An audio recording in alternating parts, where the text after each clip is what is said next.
What's different about seeds, soil, and food that you grow versus what you buy at the supermarket? The simplest answer is there's love in it. Your love, your energy's in it. We know that. That's just sure we don't have the analytical data to prove that conclusively. Okay, but our science is very rudimentary. We have a overall almost a religious belief in our society that science knows everything. And we're finding out science knows very little. We're just at the very beginning of a scientific era. And so the science is trying to say, oh, no, no, no, we know everything. And that's just an arrogance of our current civilization. So what we want to do is we want to jump to kind of the next step, which is we get out of the, I guess, the ideas of like everything's going to be scientifically explained, and we get into the idea that our love matters. Our love matters. And our love is our expression of art in the world. It's our work in the world. It's our relationships in the world.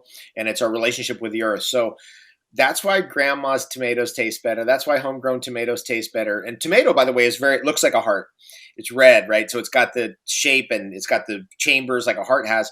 And so it picks up the love. It does. And that's why it tastes different. You're like, this is like, what's going on with this tomato? Because it's homegrown.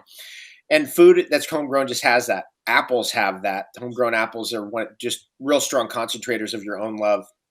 And I could go on about that. Homegrown chocolate or cacao is like that. It very strongly responds to you as a human being. Some plants don't. If you're growing pine trees like to be ignored. You plant them, you ignore them, you let them do their thing. But trees like a chocolate tree or apple tree, they like attention. They like to, they like you right there. And there's many vegetables that are like that. They like, hey, trim me. Hey, come over here, take a look at me. Hey, check me out. And that's one of the things you find out with farming is that your love goes into the earth and comes back at you. And so you're multiplying that. It's one of the great relationships of our life. And I'm sad for people who don't have that relationship with growing things. That relationship's a beautiful thing, even if it's just growing a tree in the backyard or a couple trees or having a little small elevated garden, little raised bed garden. Super fun. Tell us about grounding. What are the best things we can do to benefit from it? One of the best things you can do is this right here. Be barefoot. Being barefoot is so important just for the overall correct articulation of your joints and your legs, especially if you've gone through injuries. Like I broke this foot once, I broke that foot twice, I injured a tendon in this leg. And when I'm wearing shoes on the rehab of all this, it's just something's disturbed with the shoe because it's like wearing a boot. You're wearing a cast. A shoe's a cast. When you're actually walking on the earth, your foot articulates correctly. Your whole motion, your whole body is correct. And therefore, you're going to heal correctly because everything's in its right relationship. That's one part of it. Another part of it is that there's a force that is pushing out of the earth. Now, we have identified those as negatively charged electrons. The earth actually pushes those out from itself. When I was in engineering school, we were taught that the earth is like a sink. It's a ground, so it's drawing the energy down. That's actually incorrect. The earth is actually pushing electrons out of itself, and it pushes them right into you.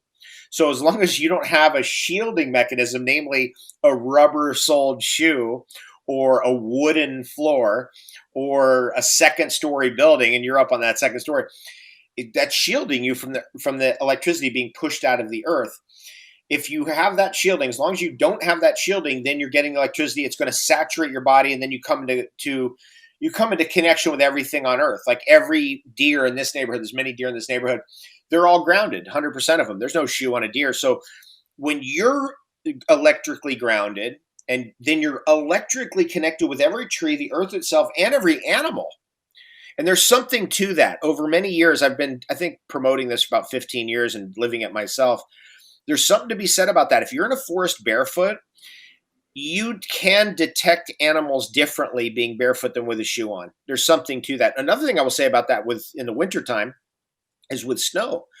You have to work your way up to it. It takes about 2 weeks, but eventually when you're barefoot in the snow, you become used to it. So all of a sudden you could do 15 minutes out there. Next thing you know, it's 20 minutes. Next thing you know, it's 45 minutes. Pretty soon you can be out there for an hour barefoot in the snow. And this is something that's so amazing is you actually start to realize that the earth's warm. The earth is warm. As soon as you start putting the shoe on, all of a sudden you become cold because you're not connected to the earth. The earth is warm. That's true, by the way. One of the things that we know about the earth is if we dig down in the earth is always 56 degrees approximately Fahrenheit. Unless there's like, something weird going on, like geological activities pushing up hot water or something. It's always cold. The earth is always cold to 56 degrees, but it's never freezing down there or anything like that. So when it's snowing out, and let's say it's 32 degrees out, the earth's warmer than the atmosphere. That there's something to be said for being barefoot on the earth and being warmer. That's something I've experimented with living in the woods. I lived in the Canadian woods for 16 years, so I was doing that every day. Every day I'd run out, when the sun rose, and I'd sit out there for 10 minutes and do prayers with the sun and barefoot and just tough it out. And eventually it becomes easier and easier. Eventually, like, oh, let me just go a little bit deeper in the forest. And then those are just some of the interesting little side effects that are beyond just the science of like, oh, negatively charged electrons. And by the way, negatively charged electrons are really important as anti-inflammatory. They're the most important anti-inflammatory electrical impulses in nature. Therefore, if you're in pain, one of the best things you can do for your pain is go lay on the earth. Super important for pain.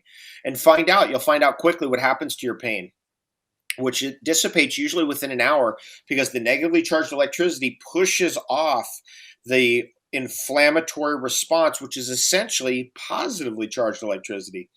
Therefore, you could do an experiment. And we did this experiment with groups for years where we'd put people in the audience and we'd have a ground rod that would be stuck outside, and we'd run a wire from that rod to the person, and we'd put it on their back. Let's say they had lower back pain. We just put it on their back, and we go, okay, minute one, where's your pain on a level, say 0 to 10? They'd say it's at a 9. And then we go, okay, 30 minutes later, where are you at now? It's at a 7. Then we go an hour later, okay, where are you at now? It's at a 3. Okay, it's an hour and 15 minutes later, where are you at? And they're like, it's like a 1. It's gone. This is just a remarkable thing. It's experimental. It's experiential. Go out and do the science project on yourself. If you have pain, go lay on the sand. Go lay on the earth. Be on the earth and see what it does to your pain. And I can assure you it's good bringing your pain down. In many cases, it will eliminate it entirely.